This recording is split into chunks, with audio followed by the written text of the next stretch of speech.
Ladies and gentlemen, welcome back to Godzilla Odyssey Retrospective. We're going to pretend like it hasn't been months and months because Dylan McCandless, Super DM64, he's here, he's alive. Joining me, Bill Worster, Zazubaar.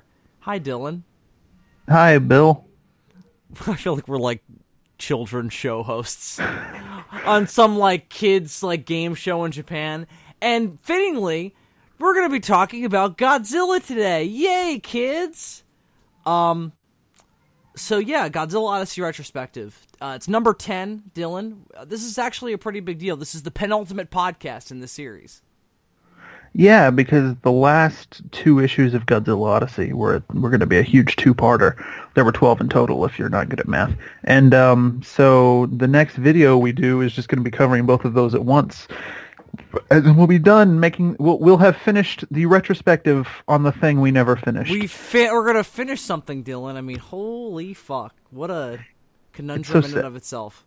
It's so sad. Literally earlier today, I still get fucking emails every now and then saying like, "This fucking person on fan fiction just followed your story," and I'm like, "Oh, well, you know what, Dylan? No. Maybe you should tell them your real story, and they can follow that instead."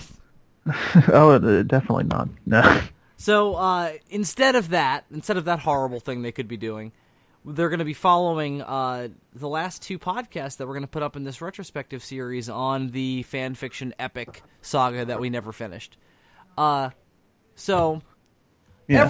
every time we do one of these, it always breaks down as our plan was we had our standard issue Godzilla going through an ever exciting saga of entering a universe, violently encountering the occupants of that universe, and then being pulled back out of it.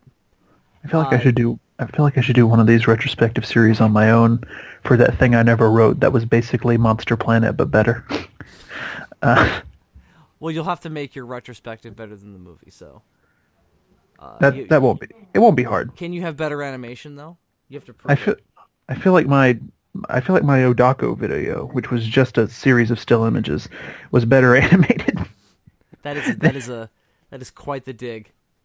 I can't bring myself to vehemently disagree though. That's the thing. So all right. So on to our Godzilla thing. So last time we did one of these, it was kind of a weird one, wasn't it? I guess. You don't remember what it was, do you? No, it's been a while. Let me just look because I got my notes open. Oh yes, it was the Toho people one. Yeah, that's what it was called. Yeah, that endearing. They really love that title. They loved being called the Toho people. If you go up to Ishiro Honda and you go, "Hey, you're one of the Toho people, right?" He's just like, "Thank you for honoring my family. I really appreciate it. Does me some great service." Imagine a 50s style, like Cold War paranoia film about Godzilla movies being brought over to America, and it's just called The Invasion of the Toho People. I think that's what the documentary should be called, that they one day make about all these movies being made. Where it's like a disaster artist style making of Godzilla movies.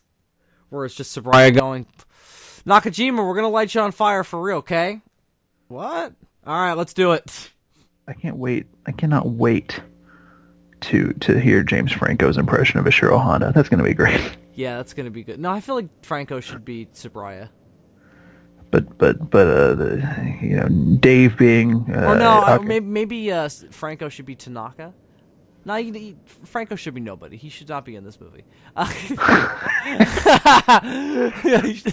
He should never be in a movie again. He should never be in movies. No, he was great in The Disaster Artist. Why are we casting this not to be Toho movie? Well, because we did the crossover with. It was essentially the real world, but it was set in 1963, 4-ish, around the time of the production of Ghidorah, the three-headed monster, and our Godzilla entered that universe in his ever-continuing saga of bouncing into different universes, and wreaked absolute havoc on real-world Tokyo and the minds and sanity of Ishiro Honda, Eiji Tsuburaya, and all of the producers of the original Godzilla films. So yeah, and what I liked about that was what we eventually landed on was that it wouldn't they wouldn't interact with Godzilla pretty much at all. It wouldn't be. We probably wouldn't even have any sections of that story from Godzilla's perspective. It would be very unique in the series. It would just be a series of vignettes of each of them experiencing this weird meta cosmic event and dealing with it in their own ways. Yes. And the way it wrapped up was the other usual suspect that defines this series is Eulicles, our member of the hierarchy, who's going around trying to stop Godzilla from causing damage, but also not really doing much of anything. Yeah, he's a very mixed protagonist, but this time I feel like he should definitely be thrown into the mix, and I have an idea of how we can do so. Because at the end of the last one, he finally forced his way back into the story after being imprisoned by the hierarchy government after all his fuck-ups in the past. And now it's time for shit to get real. Because like we said, penultimate episode. So the crossover this time, big deal. We just did a podcast about this series. Dun dun dun dun dun dun dun dun dun. Yeah, it's Doctor Who. Dr. Woke. Yeah. Well, no, it's before. This is before it became that way. It was not yet Dr. Woke. Not really, a little bit. Irrelevant. So The Daleks are shook. when we planned doing this series and we did the list of crossovers we wanted to do and we selected Doctor Who for the list, we did it for a multitude of reasons. One of them being that Doctor Who is just one of those things that you can kind of cross over with anything and it's interesting. Yeah. And there's actually an interesting story. You were just talking about Eulicles a few minutes ago. He got created for a very specific reason. Because originally the Doctor Who episode was going to be a lot earlier in the run, and one of the ideas I had, because I felt we needed a protagonist who could actually speak to kind of follow Godzilla around and explain what's happening to the audience, I thought it would be one idea that I threw out was to we have the Doctor Who episode really early on in the run, and then the Doctor, in an attempt to fix whatever's going on, starts just following Godzilla from parallel universe to parallel universe to try and fix the situation.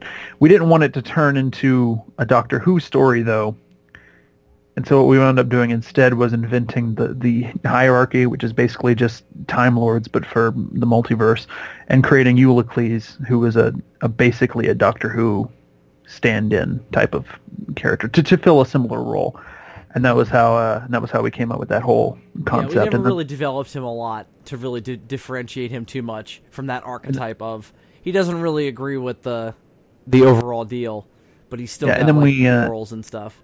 And then we moved the Doctor Who story to be the penultimate story, because then the Doctor was going to stick around with Eulicles and during the finale. And that was going to be the big thing. Right, so that's something that does carry on in this version that we were going to make, was that we wanted the Doctor to be kind of involved in what was going to happen after, because he would probably try to be. Right. Well, the place that Godzilla goes during the finale, no spoilers here, but he's going to go to a very specific place, and Eulicles can't follow him there. So he was just going to be chilling out with the Doctor in the meantime, trying to figure out what to do. But we'll get into all that next time. Point being, the Doctor is here for a very specific reason. But I remember the idea for this crossover that you threw out that I always thought was brilliant was that the Godzilla appears on Skaro and starts just wrecking shit, and the Daleks actually have to call the Doctor for help, which I always thought was a cool idea. Now, I've had considerations about that idea today when I was thinking about us actually sitting down and talking about this. And I had a few interesting things we could do to shake it up. Because we were talking about before how we didn't want to turn this into a Doctor Who story. At least the overall series. And I think that was definitely necessary. But this individual story itself, I thought, at the very least, we could kind of intro it like a Doctor Who story, and over time it'll kind of evolve into more of the crossover deals we've been doing in the past. But my thought process was, I don't think the Daleks would call the Doctor right away, especially for something like Godzilla. They would underestimate him and think that they could handle him. Right. Yeah, definitely. So I think that it would take time that Godzilla doesn't typically have. So I think what we have to have happen is something has to happen with the usual way that he's been being pulled from universe to universe, and he's going to stay on Skaro longer than 24 hours. I was thinking... the Daleks don't even really have to call the Doctor, because it has been established that the TARDIS has this funny way of, like, just taking him where he needs to go sometimes, as opposed to where he wanted to go. Yeah, but I think the Daleks calling him is more interesting. More interesting, sure, but again, there's a logic problem inherent in that. No, but I think they would if what I'm going to propose is how it goes down. So yeah, maybe not on their own. Maybe Davros would have to be the one to have the idea. Maybe the Daleks are too proud to call the Doctor, but Davros is like. I'm fine with that. Davros can be in this. I didn't think about him being around, but totally he could be around and he could be the one to do it. But my idea was Godzilla ends up on Skaro, and they're in the middle of a weird war, something that we haven't seen in Doctor Who before, a whole new chapter in Dalek history that we're going to introduce here. There are, because I got the idea from Genesis, there are a bunch of mutant, unused Dalek experiments that go rogue and try to overthrow the regular Daleks. They start stealing technology and doing their own stuff with it. And Godzilla shows up and interrupts the middle of a battle between these two factions, and he ends up mostly destroying the Dalek side because they're the bigger side and they have the bigger weapons. And I figured that what we could do is, because the Daleks have been known to fuck around with time travel and in weird kinds of energy, is that one of the effects of the of him being on Skaro, or we just have to find some kind of device for the Force can't get at him yet. Like, he's kind of stuck there for a while. For some reason, he's not being pulled out of this universe like he's been in the past. Because I think he should stay there for a year. And I think what we need to do is we need to start introducing a different side of our Godzilla that we've played with in the past. So what you're basically proposing is kind of similar to, like, Time of the Doctor, but with Godzilla being on Skaro for an extended period of time. Yes, and also kind of like Time of the Doctor, he sort of protects a group of people.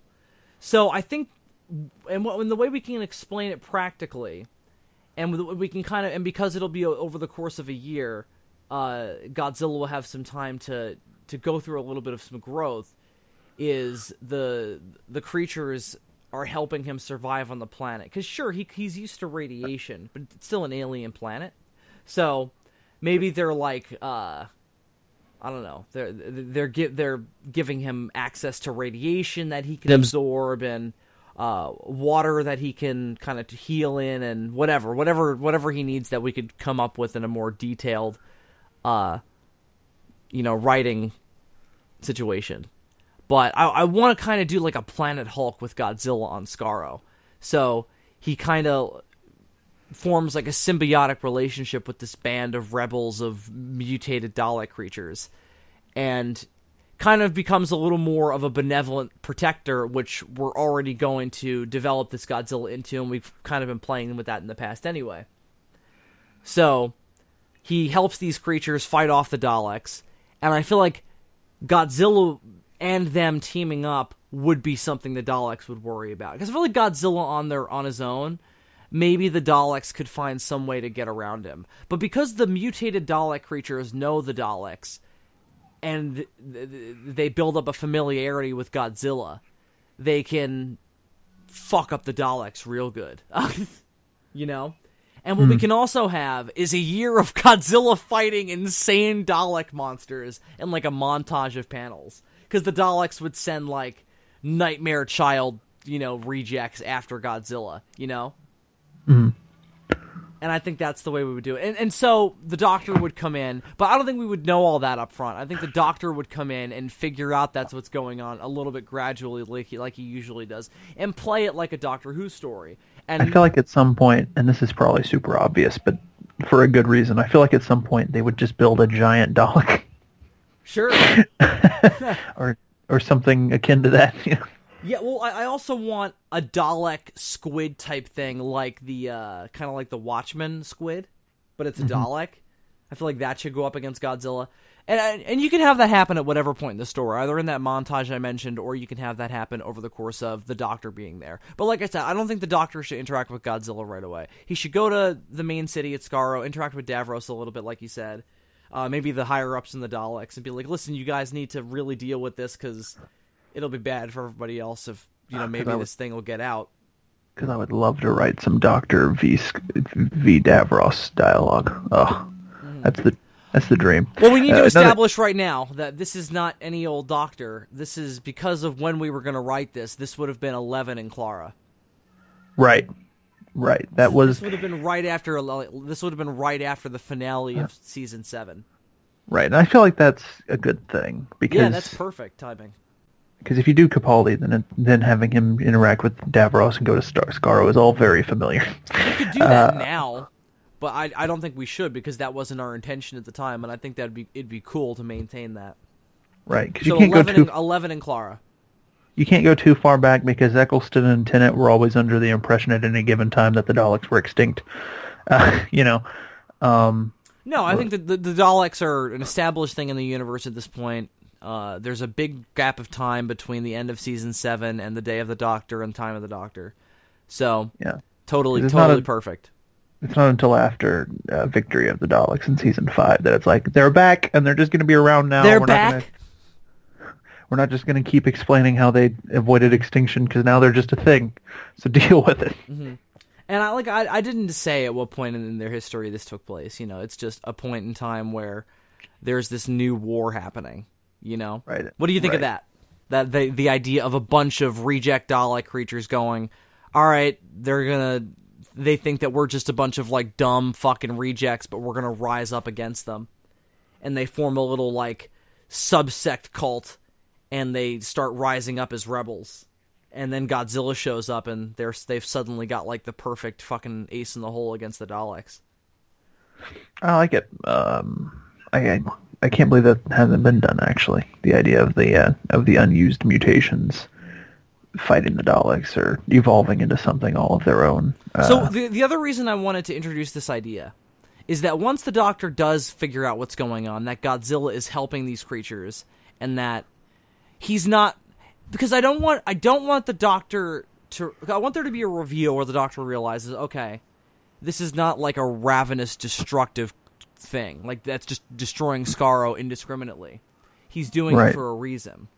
And for like a somewhat, for a rather noble reason that the Doctor can get behind, killing Daleks. He loves that. He's very much so about that.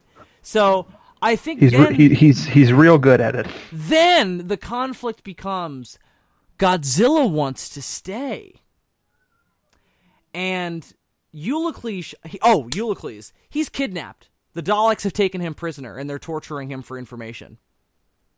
And he won't tell them anything. And the Doctor shows up, and he's like, this is weird. And I feel like Eulicles would... I feel like, so the Doctor would break Eulicles out, and then together they would kind of be like, all right, we can be honest with each other, and they would... because we had discussed it at another time, or earlier on when we were planning this, that the Time Lords would probably have some vague awareness that the hierarchy... No, I don't want to do that. They don't have to know... like about that much about them. Well, at least I don't want the Doctor to know. I think that... But I feel like they would, even if they don't know what they're called or what they look like, and they probably wouldn't know one if they came across them. All right, the Doctor can say, like, They should probably... I think they would be aware... They suspected that there was something like you. I think they would be aware that there's some sort of force out there that's like watching over all that shit in the same way that they sort of... patrol time in their universe. But I don't want them to be like, oh, you're a fucking hierarch or whatever, because that's super fan fiction-y, and we're trying to avoid those cliches at all possible. Not that far. I think he will be vaguely aware that there's something like that out there, and then he'll put it together. It's not going to be like he looks at him and is like, oh, it's a fucking... Well, I also think he should look fucked up because he's been on Skaro for a year being tortured by the Daleks. And I don't want the Doctor to whip out his fucking Pokédex and be like, "Oh, it's a Hierarch." Yeah. Why is he? Well, it's not Capaldi. Why is he Scottish? Is Matt Smith doing a weird accent? Because I can't do a Matt Smith voice. No, you just have to scream. I miss Matt Smith. You know what I'm going to do after we get off this call? I'm just going to watch a bunch of Matt Smith Doctor Who episodes. I probably should have done that before, but fuck it. It's too late now. I miss him a lot. It's been a long time as well. Anyway, so after that, I feel like then it's a matter of the Doctor and Eulicles have to communicate with the rebels, and the Doctor has to be like, "Listen, I'm really about what you're doing, but Godzilla doesn't belong here, and he's also incredibly dangerous." You know. Like, on the other hand, I think Eulicles should definitely know what. Well, I think I think at this point he and Godzilla have he and Godzilla interacted at all directly? I think so. Because he had to help Godzilla escape the nightmare dimension. So what if Godzilla tries to kill Eulicles at this point? Because he thinks that that's a threat to him staying here, and because he doesn't want to go back to his own world. We've well established that. He's more like just peace. just let me find some peace. Yeah.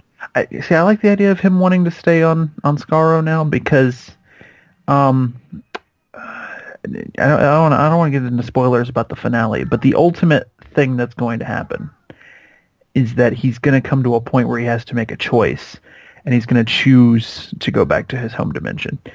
And so this would be a nice, like, you know, the low point, because he's on this character arc. He has to go into like a downward spiral before he goes all the way back up. This is like in Thor Ragnarok when Hulk is like just killing people every week because it's fun, you know? This is his Luke Skywalker, do I kill my dad and take my place at the Emperor's side moment. Right, and right now he's just murdering Daleks and living large, and what if... Oh, no, that's too silly. I was going to say, what if he has like a mutant Dalek girlfriend, but that's too silly.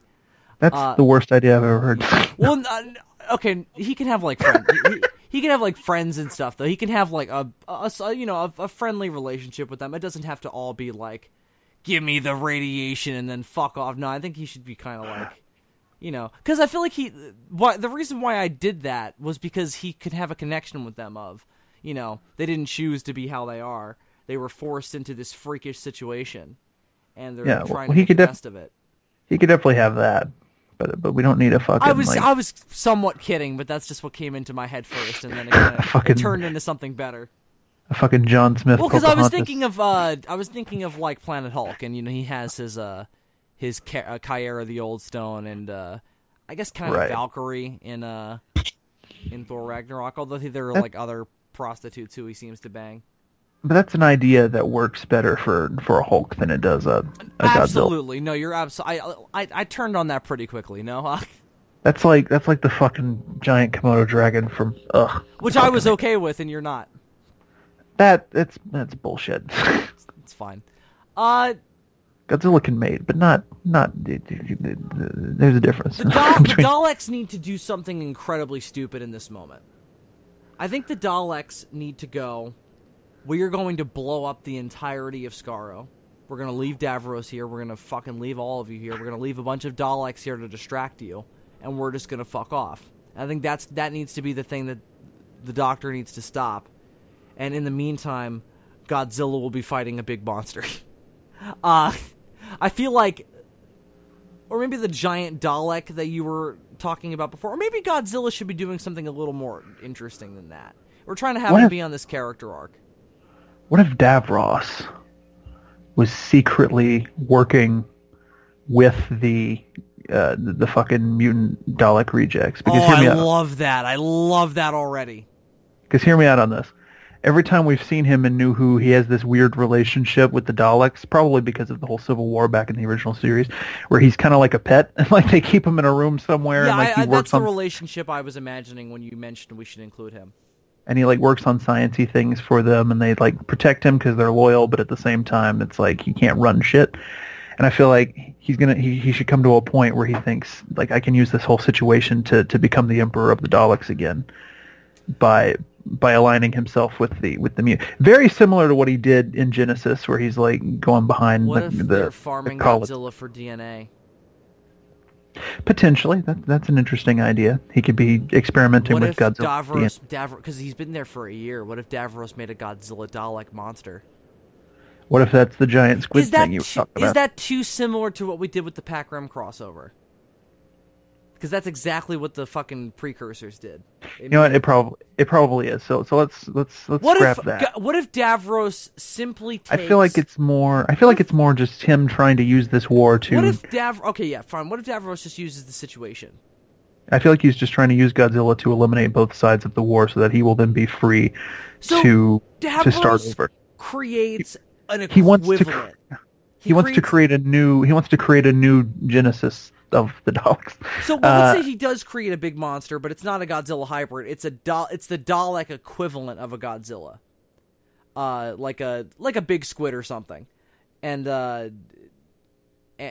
let's say it has the kind of radiation absorbing abilities, but he made it unstable. We'll just have Godzilla fight the thing, and in the meantime, the Doctor and Euclides will be trying to prevent the Daleks from blowing up the planet. What if instead of using Godzilla's DNA to create a big monster, because again that's very similar to what we did with the Pac-Rim thing. Mm-hmm. What if he's just experimenting with Godzilla's DNA because he wants to use it as a mutagen to create stronger genetic anomalies in the future and create better Daleks with it? Well, like I said, what if he just farms like the radiation absorbing abilities from Godzilla, because that's really the miracle of Godzilla, the unique one-off miracle. That's true, and that's very specific to Dalek needs. That's exactly why they have the whole armor Radiation thing. is not dangerous, it's an energy source. It's sustenance. That would be amazing. So what if that's the creature that he creates, but it's unstable and it gets bigger and bigger and Godzilla can't really stop it? So what if I got a perfect ending for you? And I feel like Davros should because I don't know if you had an idea for this, but I think Davros should be the reason why Godzilla is kind of stuck in this universe longer than typically. Yeah, maybe what if Davros does something? That's good. I didn't think of that. I was trying to come up with some kind of excuse. I couldn't think of anything good. Because like you said, the Daleks have fucked around with time travel and shit before, so maybe he creates some kind of an archaic version of the time lock that the Time War was stuck in. And so Skaro is kind of in this bubble. Davros needs to know something more about the force that's trying to get Godzilla to, because he's blocking it out, and he can probably read it and get signals from it. All we have to do is explain that whatever he's created, this sort of, what I'm proposing is a sort of time bubble that Skaro is in. Whatever it is just interfering with the signal, and it's keeping the big bad, who we're not going to name yet, from getting Godzilla. But eventually it can't anymore, and then Godzilla just gets pulled out. Or maybe the Doctor figures out what he's been doing, he destroys the device or whatever, and then Godzilla gets pulled out. I have a better idea. Because I think all that's fine, but it's not really cataclysmically satisfying for the penultimate to the finale. Because I think what we should have happen is Godzilla is going to sacrifice himself to stop the creature. Basically what he plans to do is fucking go inside of it, because it's growing so big that he can do that, and absorb the radiation from its core, thus drastically decreasing because the Doctor and Euclides can definitely stop the Daleks from blowing up the planet, so that would be done quickly. So then it would just be up to Godzilla to stop the creature from going critical in its radiation absorbing capacity, because it wouldn't be able to stop. Yeah, and I feel like the idea to blow up the planet should be the Dalek High Command's plan, and Davros should be actively trying to prevent that too, because it goes against what he's ultimately trying to do. But I'm saying the creature accidentally going to do that is just kind of an accidental consequence. Nobody wanted that. It's just a fuck up consequence of Davros fucking around with Godzilla's cells, and he didn't get them right. So Godzilla goes inside, because here's why I think we should have something like that. Godzilla goes inside of it, starts to absorb the radiation.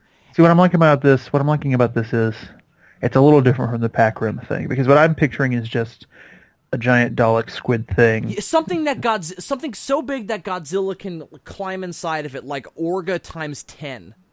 I feel like what happened is this. I feel like Davros got the specific factors out of Godzilla's DNA that allow for the regeneration and for the absorption of radiation, and he implanted it into a Dalek specimen. Just the squid, not the full thing. And the Dalek specimen then starts absorbing the radiation from the planet's atmosphere at like an alarming rate and grows to gigantic size and just starts fucking shit up. Yes. So then, like I said, but it can't stop. So it keeps growing and keeps growing until at a certain point, it's just going to explode into like a supernova gas explosion. And Godzilla, being a radiation-absorbing entity who has dealt with this kind of energy before, decides that he's going to go inside and absorb the radiation himself, so that way when the explosion happens, it won't be as bad. So he does this, he starts climbing inside of it and starts, ripping shit apart and trying to do his best to make the explosion less devastating. And when the explosion happens, it just like, it's a white light, and then there's just like a pop, and then everything's gone. Like the creature's all gone. It's like just disintegrated into nothingness. And you just see Godzilla there, like laying unconscious on the ground. And then, and I'm not going to spoil anything more than this, you just see the big bad just standing there, like with his foot on Godzilla. He used that moment as a motivating factor to come in and just fucking take command. And that's the end. What do you think? Because I think that's more cataclysmic and emotionally satisfying and a cliffhanger for the fucking finale two-parter than, they stop all the bad people and save the day, Because we have that anyway, but I feel like that's more like, oh, fuck. Because then we can also get a look at the big bad before we get in any detail on him. Right. What do you think? I think that works. Awesome. So let's go back a little bit then. So the Doctor and Eulicles, I feel like their dynamic should be a little bit conflicted for a little bit when they first go off and encounter Godzilla. I want there to be something a little bit similar. This is going to sound weird, but allow me to explain myself. Kind of similar to what we saw between Capaldi and Bradley in this last Christmas special, in that Capaldi kind of has Bradley at a disadvantage because he knows a lot more about him and about the situation than he does. I feel like there would be a similar thing going on here because again, the Doctor's coming in as a cold, moralistic adventurer, not a seasoned multiversal explorer. Yeah, and again, the Doctor doesn't know what Eulicles is. He only has sort of vague notions that something like that could exist. But Eulicles, on the other hand, should probably just fucking know what a Time Lord is because it's kind of their whole job. Without a doubt, if he knows that there are multiple versions of Godzilla, he should know who the Doctor is and what a Time Lord is. Yeah, I feel like whenever he enters a new universe, when the Doctor shows up, he should be like, "Oh hi, I know who you are." Oh hi, Doctor. Oh hi, 11th. I feel like he should be like, "Hi, 11th Doctor." Oh hi, 11. Did you hear that rumor that Tommy was told? I feel like 11 shouldn't like Eulicles, at least not at first, because he'll save him and be like, "Oh, we'll help you," but I feel like he should think that Eulicles is hiding something. I don't feel like he would believe that he's just trying to like set everything right. The only problem is we create kind of a Laura Dern situation where it's like, why doesn't Eulicles just tell the Doctor what he's about? Because he's been doing that in all these... No, he does, but the Doctor doesn't believe him. He thinks that there's something more malevolent. He thinks that like Eulicles somehow dropped Godzilla here for some purpose. That he's not just like following him throughout time. He thinks that he's like the reason it happened.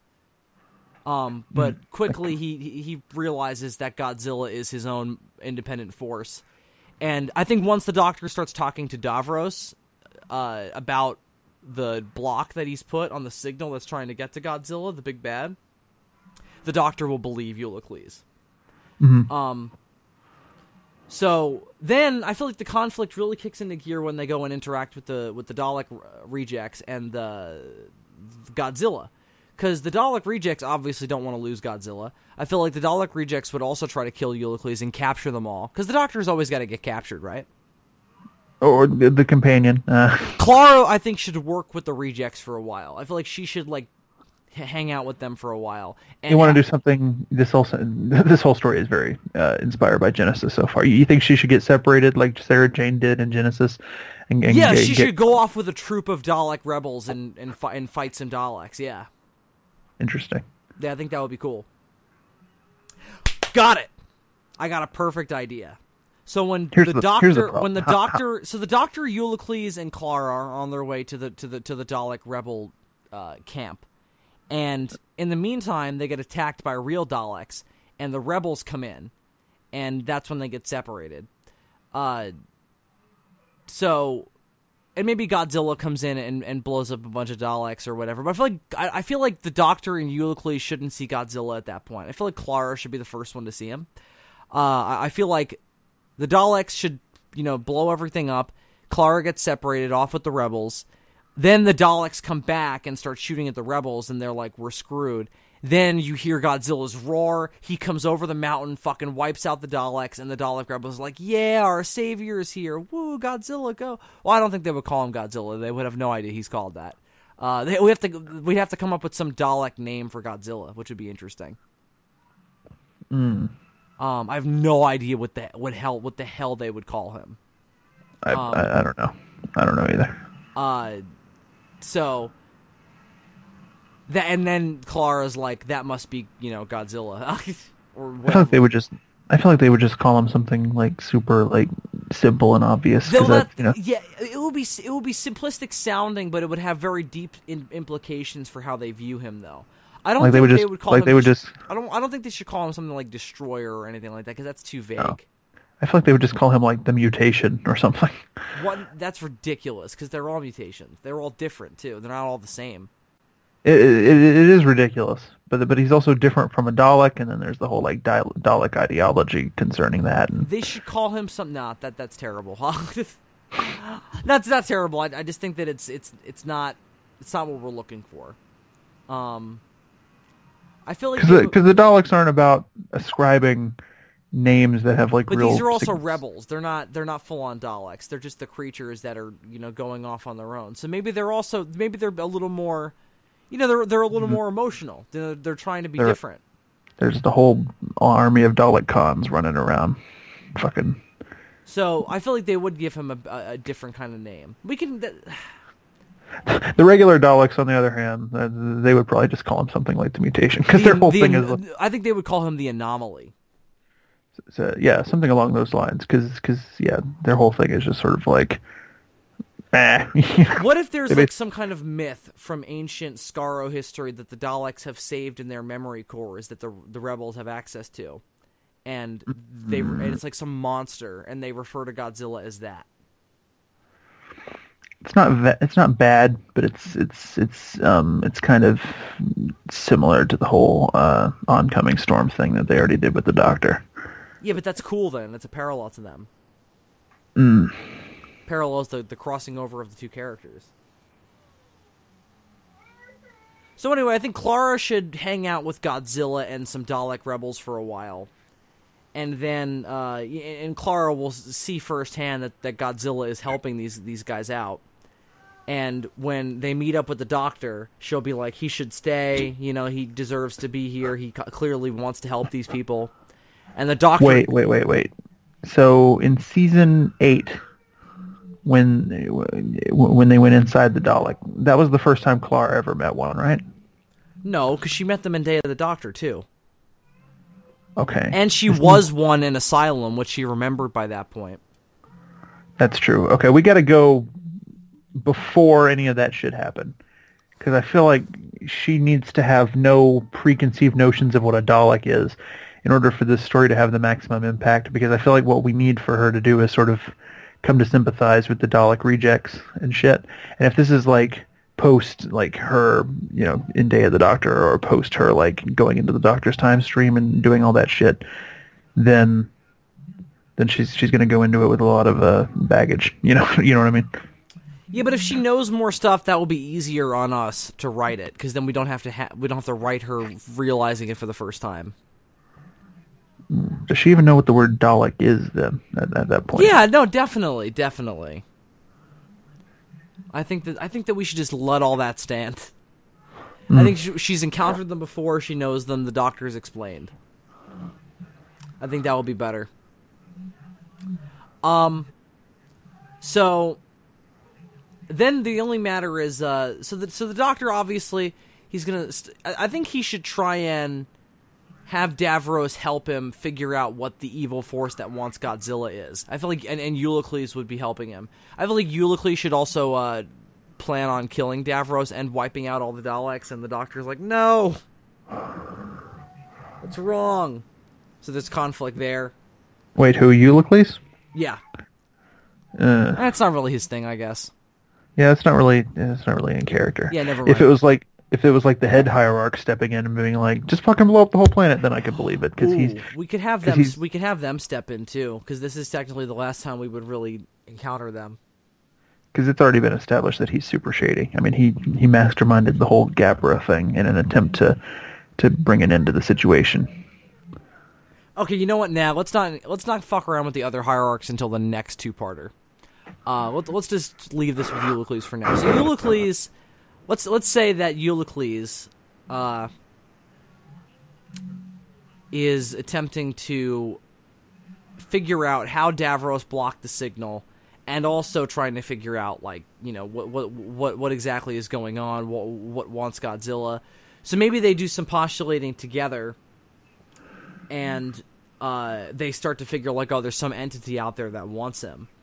You know, what could it be, for what purpose?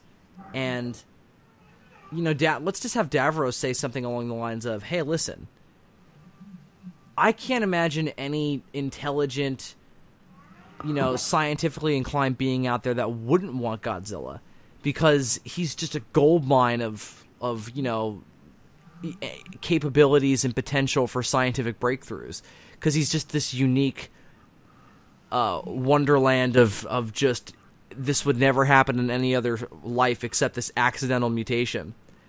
And, you know, you can have Eulicles and the Doctor be like, oh, he's, you know, a unique form of life and he shouldn't be pillaged for that. And Davros would be like, yeah, but Godzilla could be a whole new generation of weapons or a whole next generation of medicine. All kinds of philosophical stuff you could get into with Doctor Who. But it would come down to, then I think what should happen is Eulicles stays behind to try and get a better sense of what's going on with the malevolent force above, and the Doctor goes off to stop the Daleks with Clara from destroying Skaro. So they stop all that. The Doctor does his usual thing, tells them they're all idiots.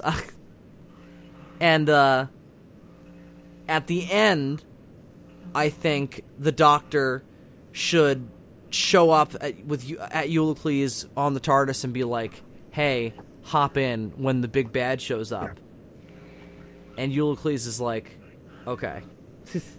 And they figure it out together from the TARDIS in the next story. Right. Well, I kind of had an idea. What's your idea? I feel like kind of having an idea can be good. And this actually is an idea that wouldn't take effect until the two-parter. But since the Doctor Who's still going to be around for that, we gotta figure it out now.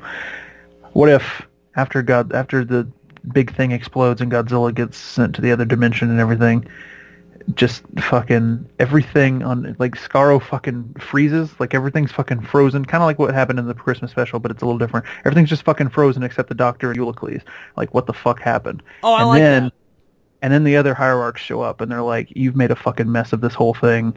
Like, the big bad has Godzilla, we're stepping in now, blah, blah, blah. And then they have to run off in the TARDIS to try and solve shit. I like the idea in this story, though, that at the end, everything's frozen, and the Doctor and Eulicles are like, what's going on? And then they just turn, and Godzilla is just on the ground, knocked out, and like I said before, the big bad just has his foot on him. And then they would leave at the beginning of the next one, and then, yeah, the hierarchs could just pop in and be like, what the fuck, man? Yeah. Oh, wait. So you're saying that Eulicles and the Doctor would see Godzilla, would see the big bad at that moment? Oh, I think they have to, yeah. Because I don't know if they can, based on the rules we had previously established about what the big bad is and what his whole deal is, because I feel like we're unintentionally revealing a lot of shit about the big bad, but because he's sort of in his own little pocket dimension, and the whole idea was always that Godzilla gets pulled into that during the finale. Okay, what's the problem? So if they're in a pocket dimension separate from everything else, then how the fuck are Euclides and the Doctor seeing any of it? It's just a projection. It's not actually him. Okay. We have to explain that he can do stuff like that. They see it, it fades away. With Godzilla. Yeah. And then the whole fucking thing happens where like everything's frozen and the hierarchs show up and they're like, what the fuck? Like you had one job. Yeah. And then they run off.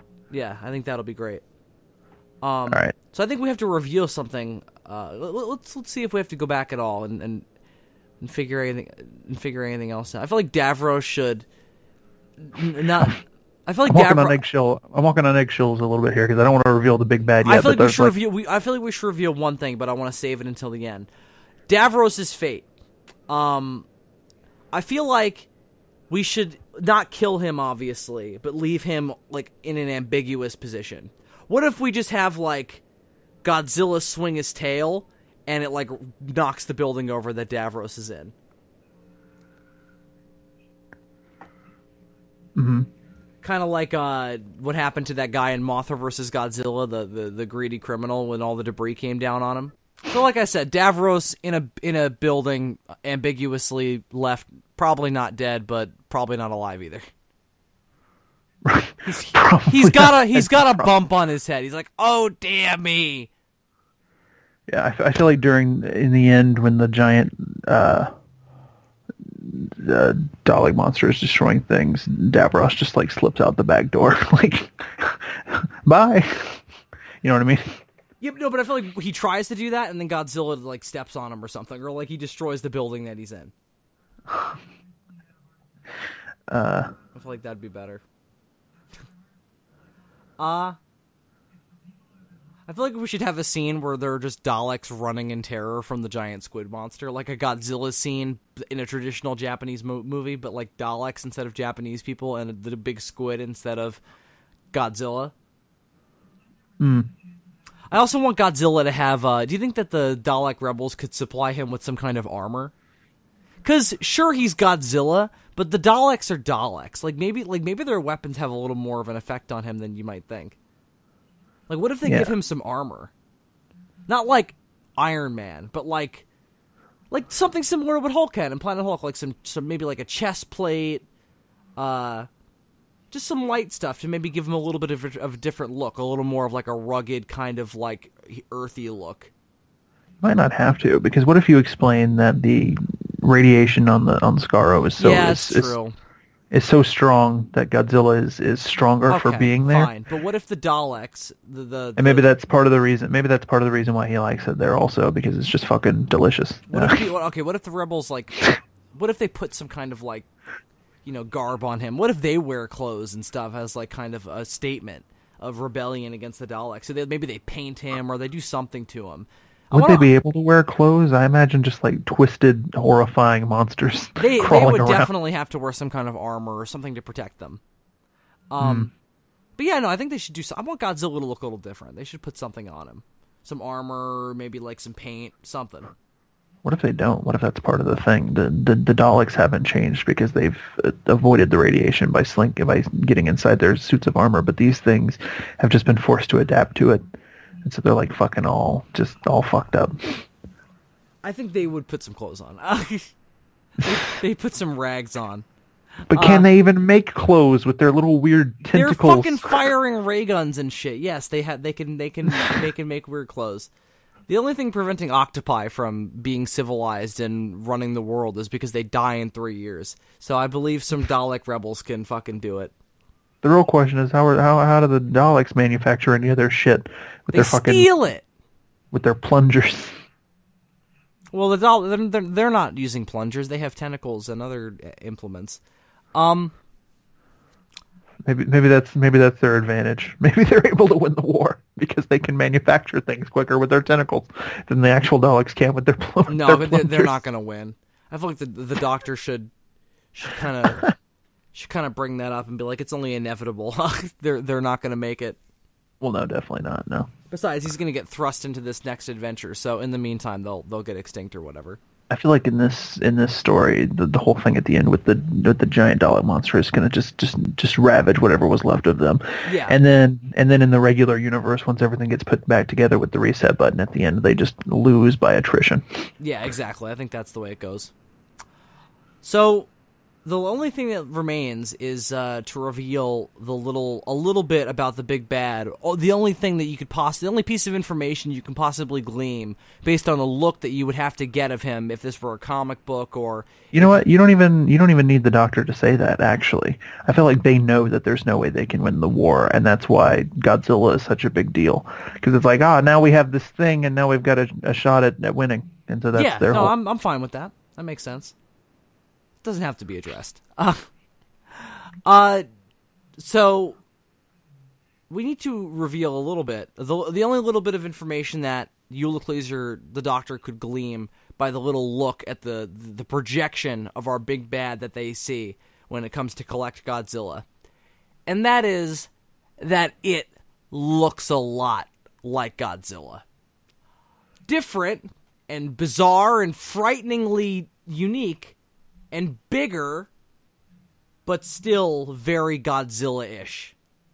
Oh, what, the mutation at the end? Because I was just picturing a giant. No, dude, I'm Dalek squid. No, dude, you're way off. I'm kind of wrapping up now. I was revealing a little bit about the big bad at the end. Oh, I'm sorry. Yeah, I zoned out for a second. Yeah. Okay. Yeah. So the big Dalek squid is just a big floating Dalek squid. Very, very. Yeah, no, we established that already. It looks like the Watchmen squid, but more Dalek-y. Yeah, I kind of picture it. I kind of picture it just like floating, kind of like Dogora the space monster, just like being all creepy looking. Anyway, just revealing a little bit about the overall villain of the entire series that we've been, teasing this whole time. Yeah. He looks a lot like Godzilla. He is Godzilla-esque. And we'll reveal why and how and what his deal is in the final Godzilla Odyssey Retrospective. We fucking finally made it, Dylan. We did. But there's only one more of these to go. Hopefully it'll be out by the end of the year, and then you will all know. You'll all know our truth, our sad truth. And either you'll be dumbfounded and astounded and amazed at our genius, or you'll say that was it. And either is fine. That sounds good to me. So we'll definitely do it sooner rather than later, and we hope that you'll join us when we do.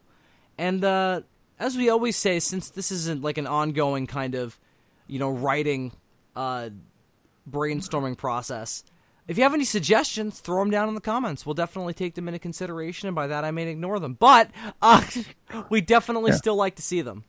If we ever finish this fucking thing, if we ever actually do start writing it again, who knows? Maybe something you throw out could become incorporated.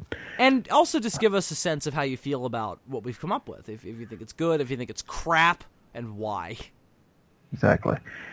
Are we hacks? Let us know in the comments. So that's what the comments are for, and you probably will. So looking forward to that in the future, and many other things. So, before we leave, I realized while listening to a recent podcast that we had promised to announce what the next commentary series is in this video. Now, I also realized while listening to something else that we had forgotten that and announced it already. But since I did say that I would announce it now, I'll just fucking tell you again. Next time we do a commentary series, it's going to be about their Alien and Predator films.